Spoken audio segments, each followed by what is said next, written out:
की डायरेक्शन अच्छी है, चूँकि वज़ीर ख़ारजा जब गए वहाँ पे बरतानिया जाने से पहले कश्मीर के हवाले से कॉन्फ्रेंस करने के लिए उन्होंने अमीर वाइज़ को फ़ोन किया, अली गैलानी साहब को फ़ोन किया, तो उससे भारत को बड़ी जो तकलीफ़ हो गई जी करे। उन्होंने अमीर वाइज़ के, मैंने वो सुने वीडियो पैगाम सुना, उन्होंने 5 फरवरी के हवाले से हुकूमत का, रियासत का, पाकिस्तानी अवाम का शुक्रिया अदा किया है। जी बिल्कुल बेशक। एक तो आप मुझे ये बताएं कि पाकिस्तानी हुकूमत की डायरेक्शन अभी कश्मीर के हवाले से ठीक चल रही है?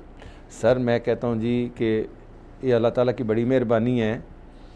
हमारा कोई सियासी इख्तलाफ होना किसी पार्टी से वो अलहदा बात होती है, लेकिन शाह महमूद कुरैशी साहब एक तो वो तजर्बाकार वज़ीर ख़ारजा हैं, दूसरी दफ़ा उनको वो वज़ारत ख़ारजा मिली है, तो वो एक तो उनके पास पहले नॉलेज है, पहले एक्सपीरियंस भी है, और उसके बाद उनके अंदर एक जज्बा है ख़ारजा पॉलिसी की सिमत तयन करने का, और फिर ख़ास तौर पे कि उनको एक पूरी पाकिस्तान की अवाम और पाकिस्तान की जितनी भी सियासी पार्टियाँ हैं उनकी सपोर्ट के साथ वो बाहर के ममालिक के दौरे कर रहे हैं, और उनके साथ वो पूरा पाकिस्तान है उनकी आवाज़ के साथ खड़ा हुआ है।